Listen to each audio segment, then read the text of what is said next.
Welcome to The Deepest Cut, a podcast about the movement from painful experiences to meaningful music.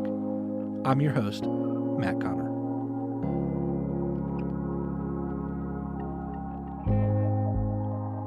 Here on The Deepest Cut, we've asked various songwriters about the processing of their own grief or pain or sorrow into something they were willing to share with others. And the source so far has been their own experiences. But as we all know, it's quite possible to feel those same things, grief, pain, sorrow, when feeling the burdens of others as well. The added difficulty in such moments is found in knowing what to say, if anything at all, when the impulse is to want to help, to remove some of the pain, to make oneself useful for the situation at hand. All too often, we can end up making things worse. We've likely all felt the sting of someone who made our situation about them, or maybe even offered up some unhelpful platitude in response to it all. Singer-songwriter Zach Winters says the most difficult song from his new album, Shade of Indigo, is called When It Falls Apart, a song that took considerable time to finish because he knew he had to thread the needle carefully when figuring out what to say. It's a song that carries the grief of a friend and even offers up a response. And with that, he says, comes a very real responsibility to offer something substantive. Now, if you're familiar with Zach's music, you know this isn't much of a problem. Zach is a very gifted poet and wordsmith whose compositions feel like the sort of cinematic melodies in which you can really lose yourself. They're thoughtful and beautiful, and this song is no exception. It's a gift offered in grace to someone mired in grief. For this episode of The Deepest Cut, I reached out to Zach to chat with him about his newest set of songs, his new book of poetry, and the challenges of processing the grief of another responsibly. Here's our latest episode of The Deepest Cut with singer-songwriter Zach Winters.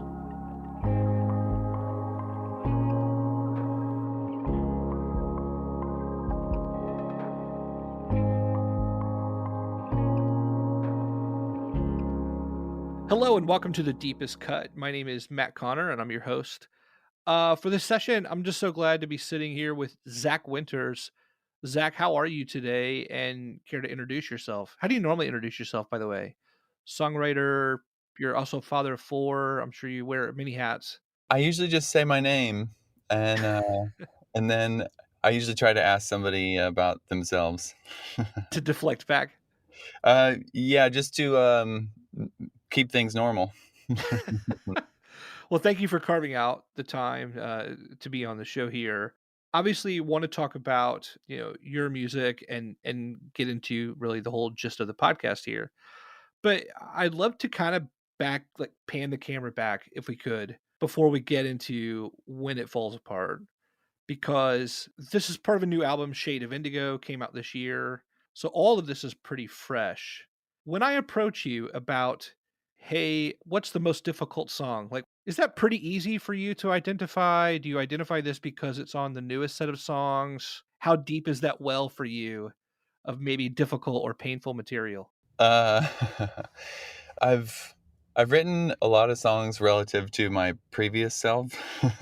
Okay. I don't know, it's like 150 songs or something, and a lot of those came through some pain or something akin to pain. Not because I have a particularly pained life, but maybe because I'm sensitive in some ways. I don't know if it's the wiring or the water, but initially I didn't really want to do the podcast because trying to figure out how to fish out a song that would feel like there's also the thing that songwriters have to deal with of like there's kind of an interior life of the song, and that's what it means to me, and then there's the way other people will meet it. I've had a few people write specifically about this song already that they've resonated along a different narrative than I was writing from. And I was glad for them that it also kind of tasted like medicine in a good way. Yeah, so it was challenging. I'm like, well, do I pick this one from the birth of my first son that I wrote in the hospital and then couldn't finish because I was angry with God? But I eventually did try to hash it out with God, and I did finish that song. Or the one where my friend thought that their child had bone cancer, and I wrote To the Well. Actually, I decided to just narrow it down to like this last record just to keep myself sane and be able to answer your question in one way. By the way, I'm a little One, I'm glad that you said yes to this. I'm also wondering if you said yes just because my insistence to email you every like once a week until it made it happen or not. I didn't want the painful part of this podcast to be my insistence on you doing it. It was just meant to be the material itself. Yes. No, I appreciate your persistence, and sometimes I need that. Especially, I like conversations, but interviews I always feel like I don't want to listen to them again because there's something that I would have added for context or whatever. But I'm also the kind of guy that's got like, to make this conversation happen, I had to close out the browser and then bring it back up, and I was like, bring back up the history. And for me, I have something like 70 different tabs and different windows open. That's because the nature of my brain goes in that direction. So I've just I've got to sometimes provide some limiters around how I will, I don't know, respond or, yes. So it's good to just have this as a conversation, and whatever it does, good.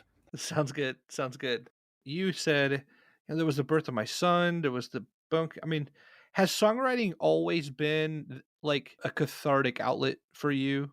Or maybe the wrestling mat for spiritual things? Yeah, I would say songs in themselves, music in itself, the holder of the tension which creates music itself, like, to me it all feels like, to me the wavelength that I'm on in my own head and songwriting world, and the art that I resonate with, and the poetry and the music tends to be in that space of longing, and that love and longing, and so a lot of what I write is in that place.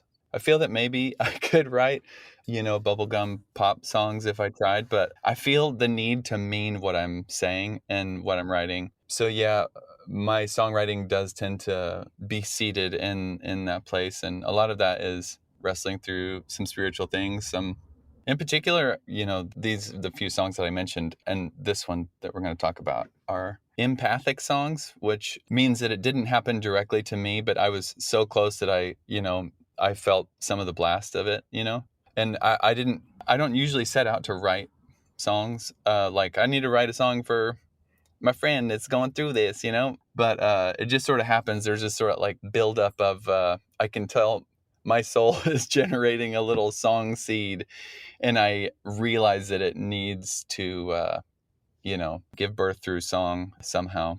By the way, is there a reason why none of the songs you brought up were things that happened to you? The first one was with the birth of our son. He came at 35 weeks. We spent some time in the NICU. There was some emergency stuff around that was pretty tough. And we were told afterwards that we might not want to have any more kids because they thought this is what happened and it could be worse next time. And it turned out that couldn't have been the case. Like, we went and saw a genetic specialist, sent our blood up to Wisconsin to have some things checked and whatever. And yeah, it wasn't that. There's definitely, I did notice when I was thinking back through my songs that there are a number of, I don't know, those deep brooding, mulling over pain that are empathic as well.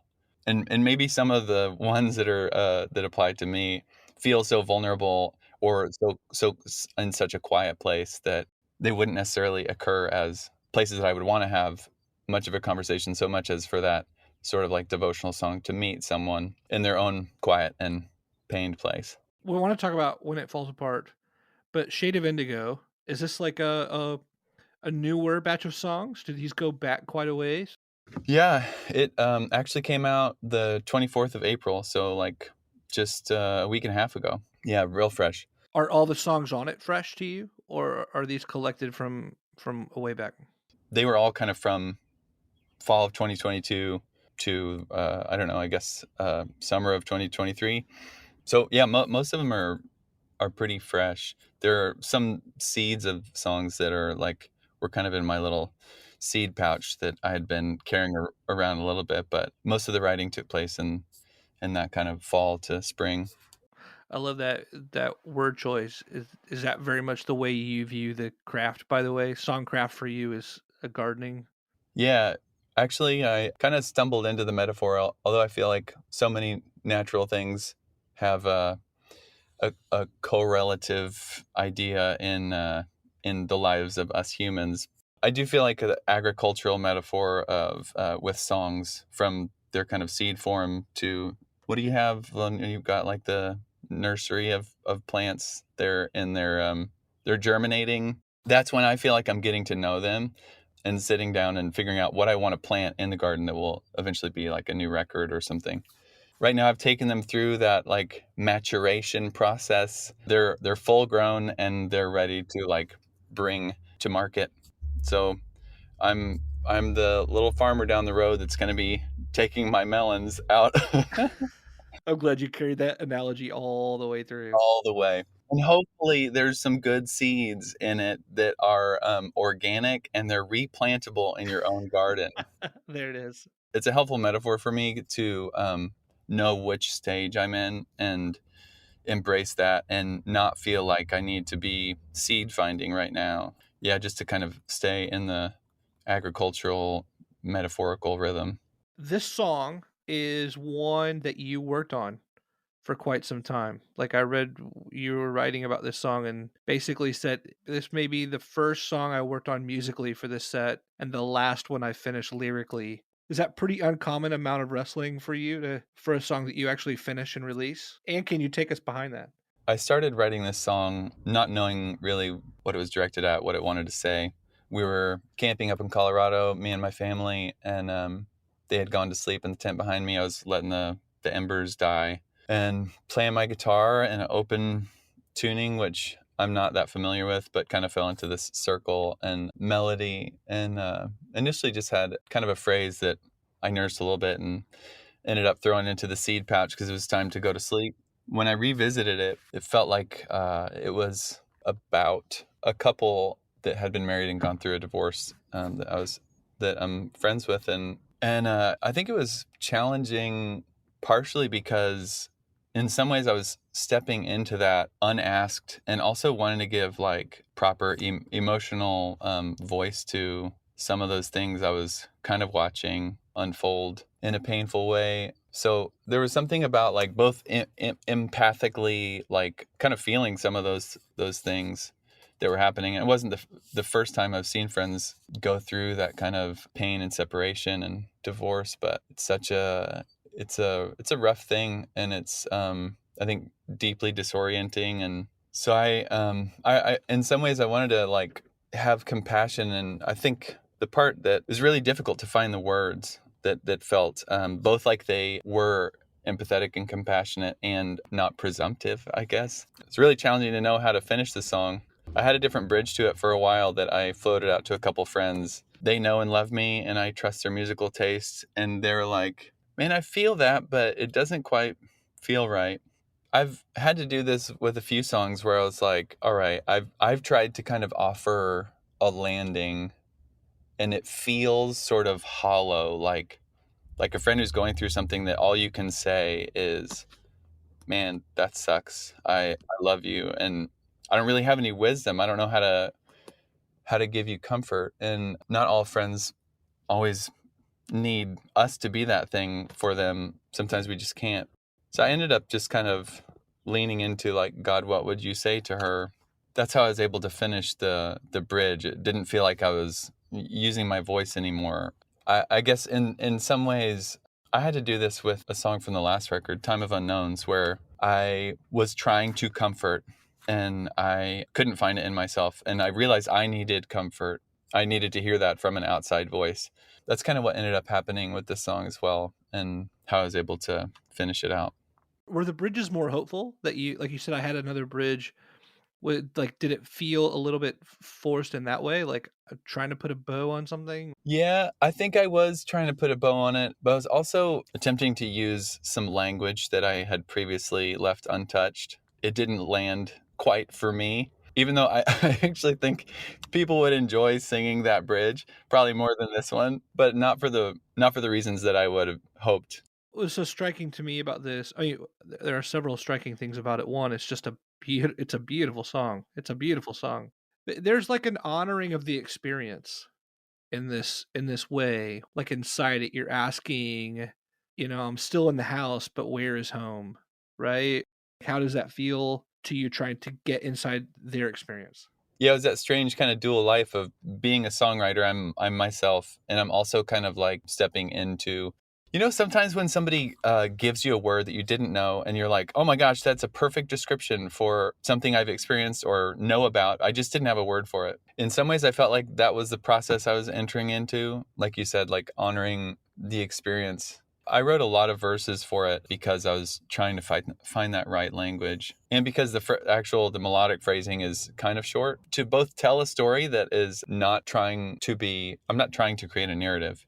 But if you're on the inside of it emotionally, you should be able to feel like something of the arc of experience. Yeah, it was a challenge. I have not. I mean, my wife and I, when we were in college, we kind of went through this like codependency, and we like broke up from being friends, and that feeling of just emotional turmoil and instability, and kind of when you realize how interlinked your life was with someone else, and you're like trying to figure out what the gaps to plug, in your sinking ship of self, So, I mean, in some ways I have some emotional reference points. In other ways, I try to be like a good listener for friends who are going through stuff. So, Yeah, sure.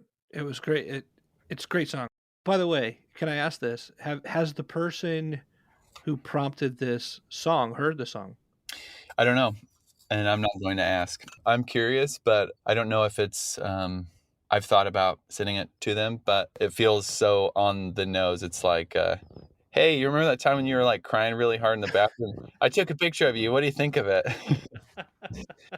So I don't know. We'll maybe someday I'll find out. That totally makes sense, and yet I'm sure there's also that tension of if it could mean something to anyone, I meant for it to mean something for you, and therein lies that tension there.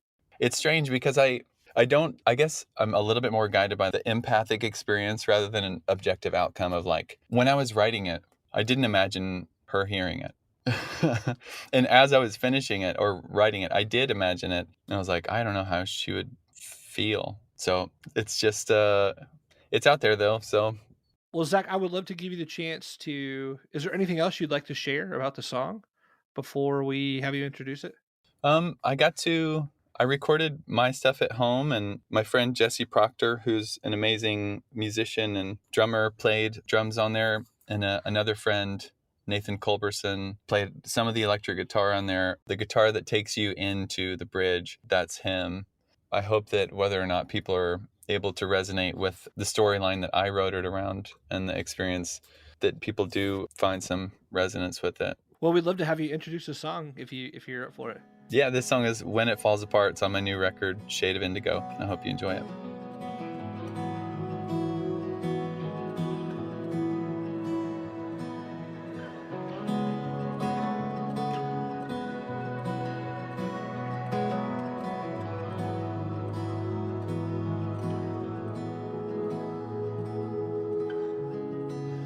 When it falls apart, do you remember falling in love with him? They say love is blind, and maybe it's just youth. Never second guessing, you shouldn't have to. A breaking of the faith, now you can't tell what's real. With a cut this deep, how could it heal? Don't blame you for hiding, don't blame you for lying to yourself just to get through for a while.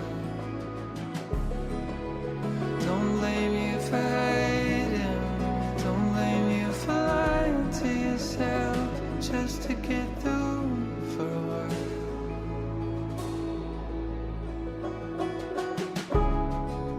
Feels like someone died, but won't leave you alone. Left you in this house, now it's home. You thought maybe we'll move cities, maybe it was just a season we can leave behind. Don't blame you for hiding, don't blame you for lying to yourself just to get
apart. Do you remember falling in love with him?